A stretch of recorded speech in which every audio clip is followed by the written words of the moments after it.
चलो, तो fluid dynamics में सबसे पहले दो तरीके के फ्लूइड्स होते हैं। डायनामिक्स का मीनिंग यहाँ पे फ्लूइड फ्लो कर रहा है, ठीक है। स्टैटिक्स में हमने क्या किया था, फ्लूइड अपना रेस्ट पे था, यहाँ पे फ्लूइड फ्लो कर रहा है, ठीक है। अच्छा, फ्लो में there are two types of flow. सबसे पहले होता है अपना स्ट्रीम लाइन, और दूसरा होता है टर्बुलेंट।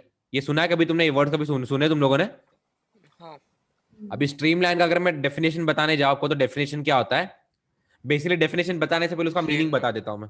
रेनॉल्ड्स उसका नंबर से है भावार्थ ना? समझ लो, उसका एग्जाम्पल समझ लो। अगर मेरा टैप वाटर है, ठीक है, टैप वाटर में हल्के से उसको स्टार्ट करूं, तो कहना से स्मूथली वो नीचे फ्लो करेगा, है ना। अगर मैं टैप वाटर इनिशियली स्टार्ट करूं, तो वो एकदम हल्के से फ्लो करेगा, ठीक है। अगर मैं डेफिनेशन बताने जाऊं आप लोगों को, तो यहां पे एक पार्टिकल कंसिडर करो। लेट से इसका जो वेलोसिटी फ्लो वेक्टर है वो ऐसा है, ठीक है। अच्छा, आफ्टर सम टाइम ऑब्वियसली ये पार्टिकल जो ये फ्लूइड का पार्टिकल जो है वो तो फ्लो हो जाएगा, लेकिन इसके बाद जो यहाँ पे पार्टिकल आएगा ना, ठीक है, उसका जो वेलोसिटी का वेक्टर का डायरेक्शन एंड मैग्नीट्यूड वही रहना चाहिए जो इसका है अभी। समझ में आ रहा है? हम्म, हाँ या ना? हाँ। अगर ऐसा है तो इसे हम लोग बोलेंगे स्ट्रीमलाइन फ्लो। समझ में आ रहा है? हम्म, तो बेसिकली आपको जो मैंने टैप वाटर का एग्जांपल दिया, जब उसे हल्के से स्टार्ट कर दो टैप वाटर को, तो आपको पता है कि जब उसका मतलब ज्यादा प्रेशर नहीं रहता, तुमने थोड़ा सा स्टार्ट किया, तो बेसिकली एकदम स्मूथली फ्लो करेगा वो, ठीक है। तो वो बन गया आपका स्ट्रीमलाइन फ्लो, ठीक है। On the end turbulent flow में क्या रहता है, कोई फिक्स डायरेक्शन नहीं रहता, ठीक है। एग्जाम्पल, टैप वाटर को फास्ट कर दो, तो फुल स्पीड में कैसा फ्लो करता है वो? इट्स नॉट स्मूथ ऑब्वियसली, है ना। हम्म, जो आजकल के जो मॉडर्न टैप्स आए हैं वो थोड़े अलग है, वो प्रॉपरली वाटर को स्प्रेड कर रहे थे। पर अगर पुराने जमाने के आप टैप्स देखो, तो या वो एकदम इरेगुलर शेप में उनका फ्लो होता है। तो वो एग्जांपल है अपना टर्बुलेंट फ्लो का। तो एक लिटरल मीनिंग समझ में आ रहा है तुम्हें कि ये क्या होता है, स्ट्रीमलाइन क्या होता है, टर्बुलेंट क्या होता है? हाँ। ठीक है। तो अभी बेसिकली हम लोग स्टार्ट करेंगे इसके कुछ फॉर्मूलाज से। तो मैं आपको सबसे पहले, ये तो उसकी थियोरी वाली पार्ट थी, ठीक है। अभी थोड़ा मैं न्यूमेरिकल वाला पार्ट बताऊंगा, तो सबसे पहले हम फॉर्मूला से स्टार्ट करेंगे। तो फॉर्मूला में सबसे पहला आपका फॉर्मूला था equation of continuity. Equation of equation of continuity समझ में आ रहा है? तो हम्म, बेसिकली जब भी फ्लूइड डायनामिक्स के क्वेश्चंस आएंगे, you need to apply two equations always. सबसे पहला इक्वेशन इक्वेशन ऑफ कंटिन्यूटी, दूसरा इक्वेशन है बर्नौलीज इक्वेशन। आपको ये दो इक्वेशंस अच्छे से आते हैं, आपके मोस्ट ऑफ द क्वेश्चंस बहुत इजीली हो जाएंगे फ्लूइड डायनामिक्स से, ठीक है। ओके, तो सबसे पहला इक्वेशन आपका इक्वेशन ऑफ कंटिन्यूटी। तो इक्वेशन ऑफ कंटिन्यूटी होता क्या है, देखो यहाँ पे। सबसे पहले लेट से यहाँ पे आपका एक आपका पाइप ऐसा है, ठीक है। आपका पाइप ऐसा है, तो ये आपका बेसिकली इस चीज का लेट से इस चीज का क्रॉस सेक्शनल एरिया A1 है, और यहाँ पे जो भी पार्टिकल उसकी वेलोसिटी है V1, और यहाँ पे जो है इसका क्रॉस सेक्शनल एरिया है A2, और यहाँ पे इसकी वेलोसिटी V2, ठीक है। अभी जरा मुझे सोच के बताओ, V1 ऑब्वियसली ये देख के समझ में आ रहा है कि आपका जो A1 है ये A2 से बड़ा है, ठीक है। यो A1 is greater than A2। अभी जरा लॉजिकली मुझे सोच के बताओ, वेलोसिटीज में क्या रिलेशन रहेगा, किसकी वेलोसिटी बड़ी रहेगी, किसकी छोटी रहेगी, या वेलोसिटी सेम रहेगी? यस, बेसिकली बेसिकली यहाँ पे आपको V1 और V2 में रिलेशन बताना है, अगर कौन सा बड़ा है कौन सा छोटा है, या फिर अगर दोनों इक्वल है तो उसके पीछे का प्रॉपर रीजन सही है। ओके, तो कैसे करेंगे ये चीज को, ये देख लो। यहाँ पे ना एक डिफरेंशियल लेंथ का ये मान लो। सो बेसिकली करूंगा क्या मैं, दोनों में dx थिकनेस का एलिमेंट ले लूंगा। यहाँ पे dx ले लिया और यहाँ पे सेम थिकनेस dx ले लिया। इतना समझ में आ रहा है? ओके, अभी कहना है इसे यहां से जितना वॉल्यूम पास करेगा, सेम टाइम पे यहां से भी उतना ही वॉल्यूम पास करेगा। ठीक है। ओके, तो बेसिकली लेट से टोटल टी टाइम लग रहा है, फिर dt टाइम लग रहा है, वॉट एवर इट इज। मतलब एक पार्टिकल को यहां से यहाँ पे फ्लो करने के लिए, और एक पार्टिकल को यहां से यहाँ फ्लो करना, चलो dt जाने दो, हम बस डायरेक्टली वॉल्यूम ही इक्वेट कर देंगे, सही है। तो कहना है इसे इस सिलेंडर का वॉल्यूम इज इक्वल टू इस सिलेंडर का वॉल्यूम, ठीक है। और यूनिट टाइम में कहना है इसे आपका डिस्टेंस ट्रैवल वेलोसिटी के बराबर रहता है। हाँ। आपका velocity is given by distance upon time. तो अगर मैं यूनिट टाइम लूं, टाइम का वैल्यू 1 लूं, तो कहना है इसे आपका जो वेलोसिटी है उसका मैग्नीट्यूड डिस्टेंस के मैग्नीट्यूड के बराबर है। आया ना। हाँ तो वही मैं बेसिकली यूनिट टाइम की बात बात अगर मैं करूं या फिर सेम इंटरवल ऑफ टाइम लूं, तो बेसिकली ये जो वॉल्यूम है सिलेंडर का और ये जो वॉल्यूम है सिलेंडर का, इनका वॉल्यूम इक्वल होना चाहिए। ठीक है, तो सिंपली मैं क्या करूंगा, यहां से जितना वॉल्यूम फ्लो करेगा यहां से उतना वॉल्यूम फ्लो होना चाहिए ना। अगर मेरा ऐसा कुछ इरेगुलर शेप का पाइप है, even if it's highly irregular, मैं एक साइड से अगर 1000 लीटर पानी डाल रहा हूँ, दूसरी साइड से भी 1000 लीटर पानी बाहर निकलना चाहिए ना। हम्म, आप ये मत बोलो पाइप को थोड़ा तो थोड़ा बहुत पानी चिपक जाएगा, ठीक है, 1 मिलीग्राम चिपक जाएगा पाइप को, बाकी सब तो यहाँ आप एक साइड से 1000 लीटर डालूंगा, दूसरे साइड से भी 1000 लीटर निकलना चाहिए ना। हम्म, तो बेसिकली कौन सा कॉमन फैक्टर है यहाँ पे, वॉल्यूम आपका कॉमन फैक्टर है कि ये सिलेंडर का वॉल्यूम और ये सिलेंडर का वॉल्यूम इक्वल होना चाहिए। तो वॉल्यूम कितना हो जाएगा, A1 V1 into d x is equal to A2 V2 into d x. अच्छा, यहाँ पे तुम लोग कुछ कुछ बच्चों में क्वेश्चन पूछते हैं यहाँ पे डीएक्स क्यों लिया, डिफरेंशियल एलिमेंट ही क्यों लिया है, बिकॉज मैं डिफरेंशियल एलिमेंट लूंगा तो भी ये साइड में जो ये रहेगा, ये साइड में जो सर्कल बनेगा उसका क्रॉस सेक्शन एरिया भी A1 ही रहेगा, बिकॉज ज्यादा दूर नहीं गए हम लोग, समझ में आ रहा हम्म, है ना। हाँ हाँ तो सिलेंडर का वॉल्यूम क्या होता है, सरफेस एरिया इंटू हाइट, सही है। हम्म, ओके, तो ये हम लोगों ने कर लिया बेसिकली। ठीक है, तो यहाँ पे वैसे डीएक्स काट रहा हूँ मैं, वैसे डीएक्स की जरूरत नहीं थी, बट ठीक है। तो बेसिकली यहाँ से मुझे क्या इक्वेशन आ रहा है, A1 V1 is equal to A2 V2, हाँ या ना। तो बेसिकली किसी भी पाइप में इवन इफ उसका क्रॉस सेक्शनल एरिया इरेगुलर है तो भी ये चीज कांस्टेंट रहती है, अगर मेरा स्ट्रीमलाइन फ्लो है तो it is not applicable for turbulent flow, ठीक है। हम्म, बिकॉज टर्बुलेंट फ्लो पे इसी क्रॉस सेक्शन पे अलग अलग ये रहेंगे, वेलोसिटीज रहेंगे। तो बेसिकली आपका A इंटू वी, जो प्रोडक्ट है आपका एरिया इंटू वेलोसिटी, ये कांस्टेंट रहता है। इतना समझ में आ रहा है, लिखो चलो ये। अच्छा, इसके कुछ एजम्पशंस है बेसिकली, वो भी बता देता हूँ। बेसिकली डेंसिटी कांस्टेंट रहना चाहिए थ्रू आउट, सही है। हम्म, प्लस स्ट्रीमलाइन फ्लो होना चाहिए, तो मैंने बता ही दिया।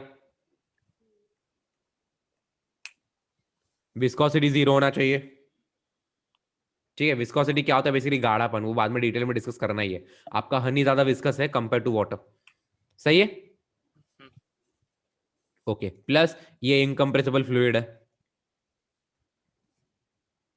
हम्म, हाँ यार समझाइए। हाँ हाँ ठीक है, तो ये कुछ अपने इंपॉर्टेंट अजम्पशंस है ये इक्वेशन ऑफ कंटिन्यूटी के लिए, इतना समझ में आ रहा है। इनफैक्ट आगे जो हाँ भी करेंगे हम लोग ये अज्यूम ही करेंगे, फ्लूइड डायनामिक्स में कुछ भी क्वेश्चंस करेंगे ये चीज ऑलरेडी अज्यूम्ड है, वरना उसके पीछे की डायनामिक्स, उसके पीछे का मैथमेटिक्स बहुत हार्ड हो जाता है। ओके, एक नेवियर स्टोक्स इक्वेशन करके है, इट्स अ डिफरेंशियल इक्वेशन, ठीक है, एंड इट इसका solution describes the flow of, बोलते हैं ना वेरी कॉम्प्लेक्स फ्लो फ्लूइड का, बट वो आज तक किसी ने सॉल्व, वो आज तक कोई कोई सॉल्व नहीं कर पाया। वो हाँ, प्रॉब्लम वन में आता है, मिलियन डॉलर ही है ना। या वो मिलेनियम प्रॉब्लम में आता है, कोई कर देगा उसे $1 मिलियन मिल जाएगा। क्या क्या सॉल्व नहीं किया एक समझी नेवियर नहीं। स्टोक्स इक्वेशन करके एक है, हम्म ठीक है, वो एक डिफरेंशियल इक्वेशन है, हम्म उसका सोल्यूशन विल डिस्क्राइब ये वेरी कॉम्प्लेक्स फ्लूइड फ्लो, हम्म ठीक है। लेकिन उसका डिफरेंशियल इक्वेशन का सोल्यूशन आज तक कोई निकाल नहीं पाया है, अच्छा और वो मिलेनियम प्रॉब्लम में आता है। मिलेनियम अच्छा प्रॉब्लम के ऐसे 7 क्वेश्चंस लिए थे बहुत हार्ड, हम्म ठीक है, जो सॉल्व कर लेगा, स्टार्टिंग में $1 लाख था उसका प्राइस, अभी बढ़ बढ़ के $1 मिलियन आ गया है वो, उसमें से आज तक सिर्फ एक ही सॉल्व हो पाया है। आपने ट्राई किया है? मैं क्यों try they are millennium problems, बड़े से बड़े मैथमेटिशियंस नहीं कर पाए वो, जो जो टॉप के मैथमेटिशियंस है ना, हाँ ठीक है। एक सॉल्व हुआ है ना, उसका नाम क्या है, पोनकरेस कॉन्जेक्टर सॉल्व हुआ है एक, हम्म जो हेनरी पोनकरे था ना, अपना 19 अर्ली 90s जमाने का फ्रेंच मैथमेटिशियन था, हम्म बोलते ना उसे उसे द लास्ट यूनिवर्सलिस्ट बुलाते हैं, जो लास्ट बंदा था इस अर्थ में जिसने मैथमेटिक्स सारे ब्रांचेस में एक्सेल किया था, हाँ ये द फ्रेंच मैथमेटिशियन। तो उन्होंने एक कॉन्जेक्टर दिया था, कॉन्जेक्टर का मीनिंग एक स्टेटमेंट देना मैथमेटिकल विदाउट अ प्रूफ। हम्म तो वो पोनकरेस कॉन्जेक्टर भी ऑलमोस्ट इतने साल से सॉल्व हुआ नहीं था, तो वो एक रशियन बंदे ने सॉल्व किया। So that is the only millennium problem which is solved, जो सॉल्व कर पाया। और उसने फिर वो रशियन बंदे ने ये पैसे भी लिए नहीं उसके, उसने बोल दिया I do it for fun, I don't want money, मतलब गुड, ऐसा है। तो या तो कहने का तात्पर्य ये है कि यहाँ पे ये सब अजम्पशंस हम लोग क्यों कर रहे हैं, बिकॉज अगर हम लोग ना करें तो उसके पीछे की मैथमेटिक्स बहुत हार्ड हो जाएगी, कोई कर ही नहीं पाएगा। तो रियल लाइफ में लोग करते कैसे, सिमुलेशन से करते हैं। ये सिमुलेशन में डाल देंगे, कर देंगे, खत्म, कौन डिफरेंशियल इक्वेशन सॉल्व करते बैठेगा। समझ में आ रहा है? ठीक है, इतना लिखो चलो। ठीक है, तो अभी स्टार्ट करेंगे बर्नौलीज इक्वेशन से। जैसे मैंने आपको बताया था पूरे फ्लूइड डायनामिक्स में के सबसे दो इंपॉर्टेंट इक्वेशन है, equation of continuity and Bernoulli's equation. ठीक है, और इसके भी यही अजम्पशन है बेसिकली, आपका डेंसिटी कांस्टेंट रहना चाहिए, विस्कोसिटी जीरो होनी चाहिए, फ्लूइड इनकम्प्रेसिबल होना चाहिए। ठीक है, और यूजुअली फ्लूइड इनकम्प्रेसिबल ही होते हैं, है ना। आपके your gas is highly compressible, और द फ्लूइड्स तो बहुत ही कम इनकम्प्रेसिबल है, सॉलिड्स तो ऑलमोस्ट ना के बराबर इनकम्प्रेसिबल है। ठीक है, इनकम्प्रेसिबल का मीनिंग समझ में आता है ना तुम लोग को? Even after applying a large volumetric stress वो कंप्रेस नहीं होगा। ठीक है, ओके फाइन। तो बर्नौली इक्वेशन क्या बोलता है बेसिकली, मैं आपको डायरेक्टली इक्वेशन लिख के बता देता हूं। प्रेशर प्लस, मैं आपको बताता हूं याद कैसे रखना है, आपको बताता हूं याद कैसे रखना है, काइनेटिक एनर्जी पर unit volume plus potential energy पर यूनिट वॉल्यूम, पर यूनिट वॉल्यूम। ये चीज कांस्टेंट रहती है किसी भी फ्लूइड में। समझ में आ रहा है? हाँ। बेसिकली अगर आप ऐसे याद रखो तो आपको हमेशा के लिए याद रह जाएगा, वो इक्वेशन फॉर्म में बहुत बार बच्चे भूल जाते हैं। तो ऐसे याद रखो, प्रेशर प्लस काइनेटिक एनर्जी पर unit volume plus potential energy पर यूनिट वॉल्यूम, ये चीज हमेशा कांस्टेंट रहती है। ठीक है, तो बेसिकली आपका इक्वेशन क्या बन जाएगा, प्रेशर प्लस काइनेटिक एनर्जी का फॉर्मूला क्या है, हाफ एम वी स्क्वायर। अभी मैंने यूनिट वॉल्यूम बोल दिया है, तो कहने से मुझे उसे वॉल्यूम से डिवाइड करना पड़ेगा। ठीक है, तो ये काइनेटिक एनर्जी होता है आपका half m v square, half m v square, ये वी वेलोसिटी वाला वी है। ठीक है, अगर मैं इसे वॉल्यूम से डिवाइड कर दूं, मास अपॉन वॉल्यूम क्या बन जाएगा, what is mass upon volume, density. Density. तो यहाँ पे क्या आ जाएगा, हाफ रो वी स्क्वायर। समझ में आ रहा है? हाँ। प्लस पोटेंशियल एनर्जी का फॉर्मूला क्या रहता है, एम जी एच। इसे अगर मैं वॉल्यूम से डिवाइड कर दूं तो क्या बन जाएगा, रो जी एच। रो जी एच। ये चीज कांस्टेंट रहती है। ठीक है, तो बहुत बार बच्चों का ये लिख के बता दे तो भूल जाएंगे, उससे अच्छा ये याद रखो। ठीक है, your pressure plus kinetic energy plus per unit volume plus potential energy पर यूनिट वॉल्यूम किसी भी फ्लूइड के फ्लो में कांस्टेंट रहता है, बशर्ते कंडीशंस, ये कंडीशंस अपने basically density constant, viscosity zero, incompressible, streamline flow, वही सब। ठीक है, ना लिखो चलो। अभी हम लोग देखेंगे बेसिकली एप्लीकेशंस।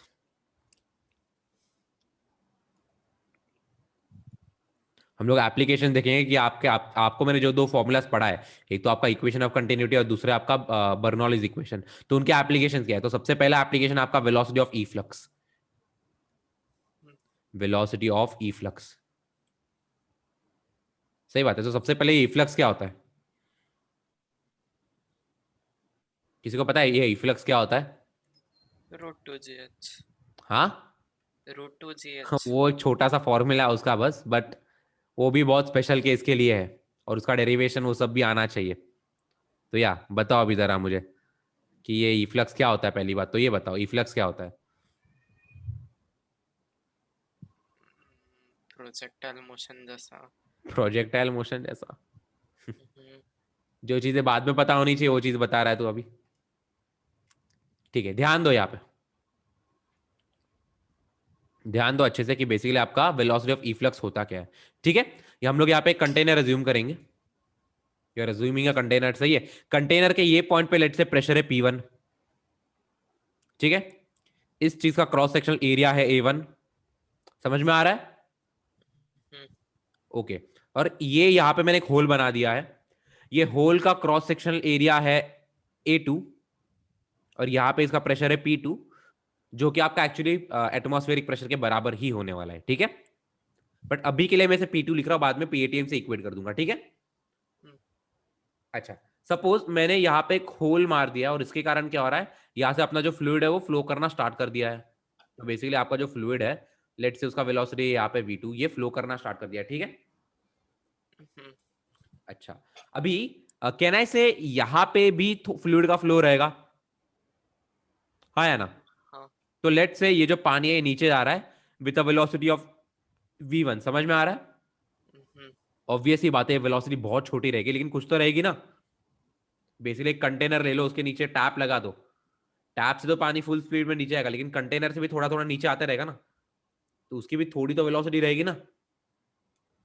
तो basically pressure, cross sectional area, velocity, यहाँ का सब 1 1 लिया है मैंने, और इसका सब 2 2 लिया है। समझ में आ रहा है? ठीक है, तो अभी बेसिकली हम लोग का मेन फंडा क्या, हमें V2 निकालना है। V2 is only question mark. ये जो V2 है ना, इसी का मीनिंग है velocity of efflux. Basically velocity of efflux होता क्या है, एक कंटेनर ले लो, वहां पे एक ये मार दो, कंटेनर में एक होल मार दो, तो बेसिकली उसमें से फ्लूइड कितने वेलोसिटी से बाहर निकलेगा, वो बन जाता है अपना वेलोसिटी ऑफ इफ्लक्स। ठीक है। अच्छा, और एक पॉइंट जो मुझे यहाँ पे बतानी चाहिए कि बेसिकली इनके बीच में हाइट डिफरेंस है, और उस हाइट डिफरेंस को हम लोग h ले लेते हैं। ठीक है। अच्छा, ये हाइट डिफरेंस पे efflux, velocity of efflux depend करता है कि नहीं करता है? जरा लॉजिकली सोच के बताओ मुझे। करता। ऑब्वियसली करता है। जब आपका कंटेनर फुल रहता है, पानी बहुत तेजी से फ्लो करेगा, और जब उसका ऑलमोस्ट उस लेवल पे आने लग जाता है, वो उसका वेलोसिटी ऑलमोस्ट जीरो ही हो जाता है बाद में। तो समझ में आ रहा है? तो ऑब्वियसली कुछ तो डायरेक्टली प्रोपोर्शनल नहीं बोलना चाहिए मुझे इस स्टेज में, बट अगर हाइट बढ़ेगा तो वेलोसिटी ऑफ इफ्लक्स भी बढ़ेगा, एंड वाइस वर्सा। इतना समझ में आ रहा है? हाँ या ना? ठीक है, लिखो इतना।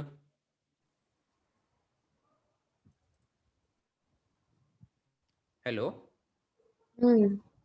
अभी आ रही है आवाज अच्छे से? हाँ। ठीक है, चलो। तो बेसिकली कहना है हमारा मेन गोल है, हमें V2 इवैल्यूएट करना है।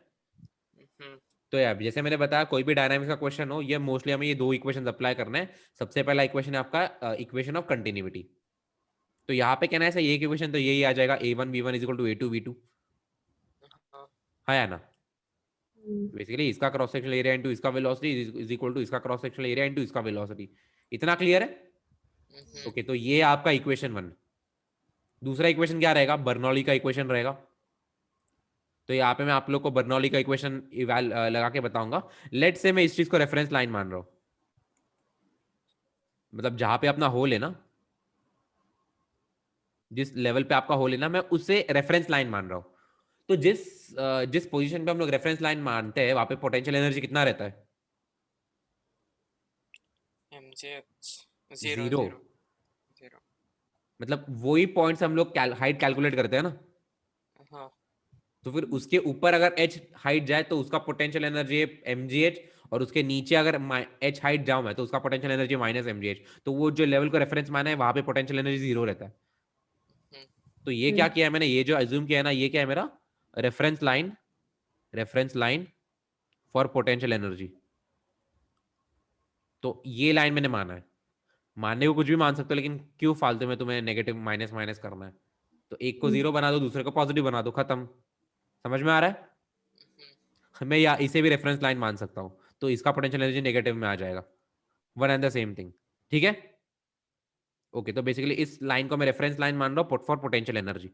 अभी मैं यहाँ पे अप्लाई करने जा रहा हूँ आपका वेलोसिटी ऑफ बर्नौलीज इक्वेशन का फॉर्मूला। तो बर्नौलीज इक्वेशन क्या बोलता है? बेसिकली आपका pressure plus kinetic energy plus unit volume, which is nothing but half rho v square, velocity है। ठीक है, plus potential energy plus per unit volume, जो कि मेरा mgh के बदले आ जाएगा रो gh। ये चीज कांस्टेंट रहनी चाहिए। हाँ या ना? तो यहाँ पे हम लोग वही करेंगे। यहाँ पे प्रेशर है P1, तो basically P1 plus half rho into V1 का स्क्वायर, यहाँ पे वेलोसिटी जो भी है, प्लस रो GH1। तो बेसिकली यहाँ पे तो डेंसिटी तो वही रहेगा, रो जी इंटू एच यहाँ पे आ जाएगा, बिकॉज एच हाइट ऊपर है। This thing should be equal to इस पॉइंट पे प्रेशर जो कि अपना P2, सही है, प्लस इस पॉइंट पे potential kinetic energy plus unit volume, which is nothing but half rho V2 का स्क्वायर, प्लस मैं यहाँ पे पोटेंशियल एनर्जी का एक्सप्रेशन क्या ले लूं? जीरो ले लूं, बिकॉज यही मेरा रेफरेंस लाइन है। इतना समझ में आ रहा है? इसीलिए कोई इक्वेशन 2। अभी जरा इक्वेशन 1 और इक्वेशन 2 को अच्छे से देखो और मुझे बताओ कि मैं V2 कैसे कैलकुलेट करूं। सोचो जरा। चलो, तो ये हमें दो इक्वेशन आ रहे हैं। तो सबसे पहले हमें V1 निकालने की जरूरत नहीं है एक्चुअली, ये V1 एक एक्स्ट्रा वेरिएबल आ रहा है हमारा, हाँ या ना? बाकी P2 GH P1 ये सब तो चाहिए हम लोग को। तो क्या करेंगे, यहां से V1 का वैल्यू एलिमिनेट करेंगे। V1 को मैं लिख सकता हूं A2 V2 बाय A1, हाँ या ना? ठीक है। वो चीज मैं यहाँ पे डाल दूंगा, तो मेरा इक्वेशन क्या बन जाएगा? बेसिकली यहाँ पे मैं यहां से लिखना स्टार्ट करता हूँ, P1 plus half rho V1 का स्क्वायर। तो V1 के स्क्वायर के बदले आ जाएगा A2 बाई A1 का स्क्वायर इंटू V2 स्क्वायर। तो यहाँ पे लिख देता हूं मैं A2 बाई A1 का स्क्वायर इंटू V2 का स्क्वायर। हाँ या ना? ठीक है। बाद में बचा क्या? Rho ji H plus rho ji H is equal to यहाँ पे क्या आ जाएगा? P2 plus half rho V2 का स्क्वायर। हाँ या ना? हाँ। ठीक है। तो बेसिकली करेंगे कि हमें जो क्वांटिटी चाहिए रहती है उसे एक साइड में ले लो, बाकी सब क्वांटिटी को दूसरी साइड में डाल दो। तो बेसिकली हम लोग को ये वाला और ये वाला एक साइड में ले लेंगे हम लोग। सही है? अच्छा, कौन सा एक्सप्रेशन बड़ा है? ये वाला एक्सप्रेशन बड़ा है कि ये वाला एक्सप्रेशन बड़ा है? लेफ्ट वाला। हाँ, लेफ्ट वाला बड़ा है। लेफ्ट वाला जो है बेसिकली A2 बाई A1 से मल्टीप्लाई हुआ है उसके स्क्वायर से, और अगर मैं A2 बाई A1 करूंगा तो वो लेस देन 1 रहेगा। ये वाला एक्सप्रेशन बड़ा है एक्चुअली। ये क्यों कर रहा हूं मैं? बेसिकली उसी साइड में लो जहां पे पॉजिटिव रहे वो। ठीक है। तो यहाँ पे मैं क्या करूंगा? बेसिकली यहाँ पे बन जाएगा P1 minus P2, P1 minus P2 plus यहाँ पे लिख दूंगा मैं rho ji H is equal to क्या बन जाएगा यहाँ पे? हाफ रो V2 का square minus half rho A2 by A1 का स्क्वायर टाइम्स V2 का स्क्वायर। हाँ या ना? हाँ। ओके। तो यहाँ पे बेसिकली दिख रहा है मुझे कि मैं बहुत सारी चीज कॉमन ले सकता हूँ मेरे RHS में। इनफैक्ट मेरा पूरा का पूरा हाफ रो V2 का स्क्वायर ही कॉमन आ जाएगा। अंदर क्या बचेगा? 1 minus A2 square by A1 square. हाँ या ना? तो बेसिकली आपका फॉर्मूला क्या बन जाएगा? मैं एक साइड में ये रखूंगा, V2 रखूंगा, बाकी सब दूसरे साइड में डाल दूंगा। तो सबसे पहले ये 2 मल्टीप्लाई हो जाएगा यहाँ पे, तो बन जाएगा 2 times P1 minus P2 plus 2 रो GH। सही बात है? द होल अपॉन, ये कहना है से this quantity rho times 1 minus A2 by A1 का होल स्क्वायर। ये चीज डिनोमिनेटर में चला जाएगा और ये बन जाएगा आपका V2 का स्क्वायर। ये समझ में आया क्या किया मैंने? इस 2 को बस इधर मल्टीप्लाई कर दिया और ये रो टाइम्स दिस क्वांटिटी इसे डिवाइड कर दिया। तो यहां से मुझे मेरे V2 का आंसर क्या आ रहा है? तो मैं ऐसे लिखूंगा, ये V2 इज गिवन है इस चीज का स्क्वायर रूट। तो यहाँ पे लिख दूंगा मैं square root of 2 times, sorry ये गलती बच्चे ना P और रो में बहुत कंफ्यूज करते हैं, ठीक है? तो तुम लोग कंफ्यूज मत होना। तो यहाँ पे मैं अच्छे से लिखूंगा P1 माइनस P2, ये बेसिकली मेरे प्रेशर का डिफरेंस है, plus 2 times rho ji h the whole upon क्या आ जाएगा? रो times 1 minus A2 by A1 का होल स्क्वायर। इतना समझ में आ रहा है? हाँ। पहले इतना लिखो, फिर इसके स्पेशल केसेस देखेंगे हम लोग। ठीक है। तो सबसे पहले बेसिकली अपना पहला केस क्या ले लेंगे? It's an open container. Basically यहाँ पे हम लोग कर क्या रहे हैं? यहाँ पे प्रेशर को एक्सटर्नली अंदर मशीन लगा के हम लोग ये कर रहे हैं, वेरी कर रहे हैं। मे बी यहाँ पे पिस्टन लगा के उसे दबा रहे हैं तो प्रेशर बढ़ जाएगा। समझ में आ रहा है? इनफैक्ट यहाँ पे बेसिकली स्क्वायर रूट है ना, तो स्क्वायर रूट के अंदर नेगेटिव साइन नहीं आनी चाहिए। अगर नेगेटिव साइन आ रही है मतलब वो वेलोसिटी फ्लो ही नहीं करेगा। तुम लोग एक्सपेरिमेंट क्या रहेगा ना, बॉटल है, बॉटल का ढक्कन लगा दो और उसे होल कर दो, उसमें से पानी फ्लो करेगा या नहीं करेगा? एक बॉटल लो बड़ा किया बेसिकली, तो होएगा। एक बॉटल लो बेसिकली, सही है? एक बॉटल लिया है मैंने, इसका ढक्कन ऊपर से टाइट कर दो और पानी यहां तक भरा हुआ है लेट से, तो यहाँ पे प्रेशर कितना रहेगा? P1। हाँ, P1 की PATM। PATM? PATM तो नहीं रहेगा, बिकॉज ऊपर कुछ है ही नहीं ना, इतना बड़ा एटमॉस्फेयर थोड़ी है ऊपर। तो ज्यादा से ज्यादा वेपर प्रेशर रहेगा। हाँ या ना? हाँ। अच्छा, जो भी हो, PATM भी रहा तो भी बेसिकली अगर मैं यहाँ पे एक होल मार दूं तो मेरा वेलोसिटी फ्लो करता है नहीं करता? पानी फ्लो करता है नहीं करता? ये बताओ मुझे। नहीं करता। हाँ, नहीं करता। पक्का? हाँ, चलो करके आ जाना, ठीक है? अच्छा, यहाँ पे अगर मैं इसे एकदम बड़ा सा होल मार दूं तो करेगा क्या? हाँ। हाँ, तो क्यों ऐसा ऐसा भेदभाव क्यों? हाँ, होल अ, मारा तो नहीं फ्लो कर रहा, बड़ा होल कर रहा तो फ्लो कर रहा है, क्यों? ऐसा क्यों? A2 1 के इक्वल हो रहा है तो फिर नीचे 0 हो रहा है तो फिर V2 इंफिनिटी टेंड कर रहा है। हाँ। करके आना, जरा सोच के आना ये चीज, ठीक है, हम्म, इसके पीछे का फिजिक्स। तब तक मैं यहाँ पे स्पेशल केसेस बता देता हूँ आप लोग को। ठीक है, अपना ओपन कंटेनर है बेसिकली यहाँ पे पहला केस।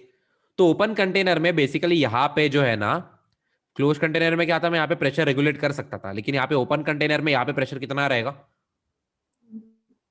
P1 हाँ, तो बेसिकली आपका P1 P2 PATM के बराबर ही रहेगा ना, हाँ या ना? अच्छा, इस केस में भी आपका P2 जो है वो PATM के बराबर ही है, बिकॉज ये बाहर आ रहा है ना, तो इस पॉइंट पे प्रेशर PATM रहेगा, हाँ या ना? हाँ दैट्स द रीजन हम लोग ने वो नहीं किया था रोजीएस, बिकॉज मैं बाहर का अज्यूम कर रहा हूँ, नॉट अंदर का। सही है? जैसे तुम्हारा होल खत्म होता है तो बाहर तो एटमॉस्फेरिक प्रेशर ही है ना। हाँ हाँ ओके, लेकिन ओपन कंटेनर में क्या हो रहा है, यहां पे भी ये ओपन है पूरा, this thing is completely open ऐसा। तो कहना है से P1 और P2 दोनों के दोनों PATM के बराबर रहेंगे, बेसिकली दोनों इक्वल है। तो what is the value of P1 minus P2? कहना है से 0, हाँ या ना? तो मेरे एक्सप्रेशन में क्या चेंज आएगा, यहाँ पे ये चीज 0 बन जाएगी, डेंसिटी कट जाएगा। हाँ, ये डेंसिटी कैंसिल हो जाएगी न्यूमरेटर डिनोमिनेटर से। तो मेरा एक्सप्रेशन क्या आएगा, वेलोसिटी ऑफ V प्लस का बेसिकली स्क्वायर रूट ऑफ ये रो, ये देखो, ये वाला टर्म है, ये वाला टर्म 0 हो गया है, और ये वाला टर्म कैंसिल हो गया है डिनोमिनेटर के रो के साथ, हाँ या ना?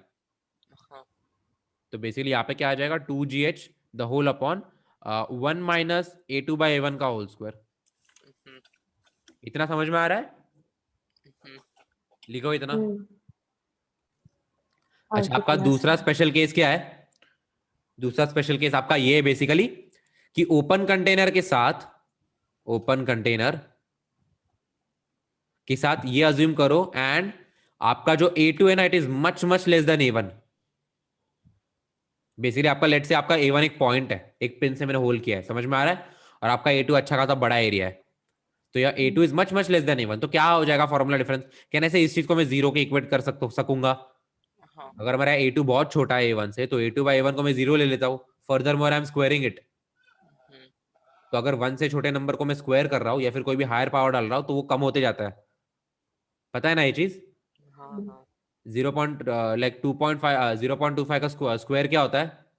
0.0625। हाँ, तो बेसिकली कम हो रहा है ना नंबर। हाँ 1/3 का क्यूब क्या रहता है?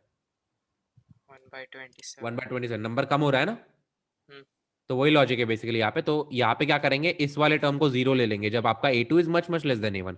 तो यहाँ पे आपका वेलोसिटी क्या बन जाएगा, बेसिकली V2 बन जाएगा, ये चीज 0 हो जाएगा, तो डिनोमिनेटर में तो 1 ही बचा है, तो डिनोमिनेटर लिखने की जरूरत नहीं, क्या आ जाएगा, रूट ऑफ 2GH, हाँ या ना? हाँ तो तो रजत जो स्टार्टिंग में काइनेमेटिक्स काइनेमेटिक्स कर रहा था ना, वो ये देख के कर रहा था। Why is it similar to kinematics? Basically अगर आपका एक ऑब्जेक्ट है, अगर वो h हाइट नीचे ड्रॉप हो रहा है, यहाँ पे वो इसका वेलोसिटी 0 है, मतलब रेस्ट से स्टार्ट हो रहा है, ठीक है, बेसिकली फ्री फॉल की बात कर रहा हूँ मैं। यहाँ पे इसका वेलोसिटी 0 है, तो यहाँ पे आके इसकी वेलोसिटी क्या हो जाएगी, after falling on height h, इसकी वेलोसिटी बन जाएगी √2GH। काइनेमेटिक्स से बहुत इजीली इवेलुएट कर सकते हैं ये चीज को। तो ये वाली क्वांटिटी और ये वाली क्वांटिटी बेसिकली इक्वल आ रही है, समझ में आ रहा है? हाँ लिखो चलो इतना पूरा।